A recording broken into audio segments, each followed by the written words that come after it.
Dearborn Independent, October 23, 1920, number 52. Mr. Ford's page.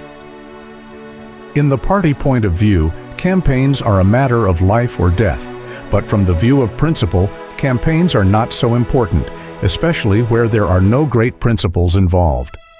The present campaign means next to nothing because the mind of the nation is not engaged on any paramount issue.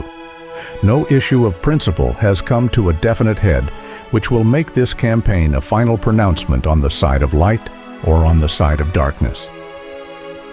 A nation is not always at campaign height. Principles are not born, like elections, on a 4-year schedule. The present appears to be a period of incubation. In the absence of an authoritative voice in the land, the people are thinking. When the people think, it is a promise the leaders of coming campaigns will have enough to do. The people of the United States will come out of this presidential campaign just as wise as they went in, so far as the advancement of their education depends on the efforts of the candidates. From the most radical to the most regular, not one candidate has told the people what they want to know about the things which most closely affect their lives. If the reader of the future is limited to the campaign speeches for his knowledge of conditions in the United States in 1920, he will think that there were no vital difficulties and that the people had nothing to concern themselves with except a few academic problems in foreign politics. The situation is peculiar. Every old-time dodge known to the technique of campaign making has been tried and has failed. The party cry has been raised, but the crowd has not followed. The charge of irregularity has been made, followed by the usual imposing investigation. But the people have evinced only a mild interest. The retirement of front porches, the novelty of rear-end addresses, the enthusiasm of vast gatherings in great auditoriums, the changes have been rung on all these with little more success than a weak response on the part of public curiosity. It is regretted, of course, because for weal or for woe, we are electing a president who will hold office 4 years at least, and a president of the United States is no small factor in the life of the world these days.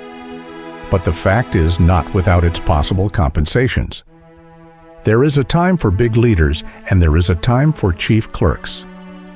The United States has always had the big leaders for the big times, with the chief clerks in between to keep the administrative wheels smoothly turning.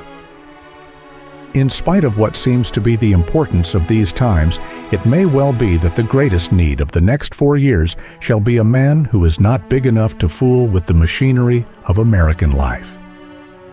Following Roosevelt, we had Taft. Following Wilson, we shall have a man as different as was Taft to Roosevelt. It may be the destiny of the nation at this time to have one of those periods of rest which follow periods of great exertion. And if so, the only kind of president that is needed is one to keep the administrative work of the government going and keep our current business straight. At the same time, it is impossible to deny that this presidential campaign might have been a large factor in the education of the people of the United States, if it had been planned along lines that touched the people's present problems. A great deal has been said in criticism of a country which throws itself into the paroxysm of a national election every 4 years. And much of the criticism would be deserved if it were not that the presidential campaign has so often served the country as a great school in economics and politics. There is no difficulty in agreeing with this view of the matter when we look at the notable campaigns of the past. The campaign which brought Lincoln to the presidency was purely one of education, and it was educational not only in its effect, but in its purpose. The contestants really wanted the people to know. They were frequently willing not to make campaign speeches only, but to debate the issues on the same platform. And when the day of election arrived, the people knew exactly what the campaign was about, as well as how and why the successful candidate would conduct himself in the presidency. In the Lincoln campaigns, however, the task of enlightening the people was comparatively easy. Although the issues involved political and economic elements, they also involved a moral element, and it is always easier for the people to decide between the right and the wrong of a matter than between the more wise and less wise positions that may be taken upon it. That is to say, in the moral sphere, the people are wiser than they are in the economic and political spheres. They are more clear-minded as to what is best for others than as to what is best for themselves. And in these facts, there is a great deal of hopefulness. In the various tariff campaigns, too, there was much of educational activity, although perhaps it was not as valuable as it might have been. People were taught to understand how high tariff and low tariff worked, and if they were slow to understand these facts by hearsay, they were enabled to understand them by experiences of the full and the empty dinner pail, to use the campaign phrases of older times. But the people were never given to understand why tariffs worked as they did.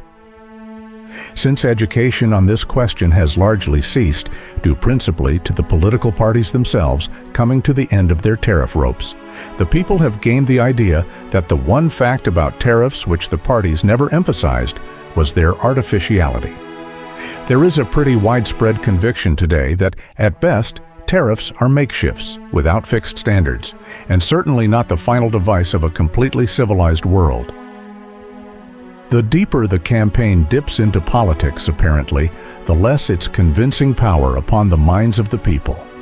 Confronted with a question of right or wrong, the people are seldom at a loss to decide, but confronted with a question of mine or yours, as in tariff and other matters, people are more hesitant. Now the present campaign is devoid of moral issues, unless the discussion of the League of Nations could be called moral, although the discussion has not reached a high moral level by any means.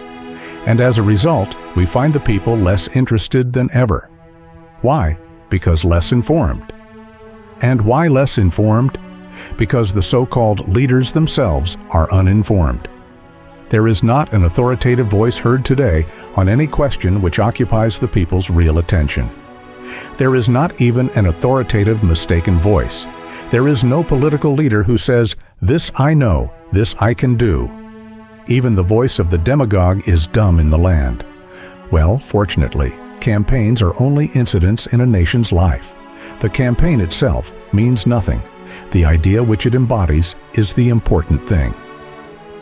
The history of political campaigns has taught us that upon moral questions, the people are sound.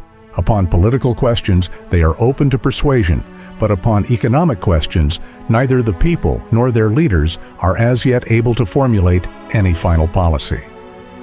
This is not ignorance. It may be the period of gestation. Certainly the American people know that there are various economic theories abroad in the world, and have looked into most of them. But with a sense that this perhaps is the biggest question that the people will ever be called upon to settle, namely, the moralizing of all the relations of man to man, there has been a hesitancy to hurry. The man who is interested in party feels that the immediate campaign is a matter of life and death. The man who is interested in principle feels that the campaign is a mere formality, and that the idea comes or tarries without regard to election dates.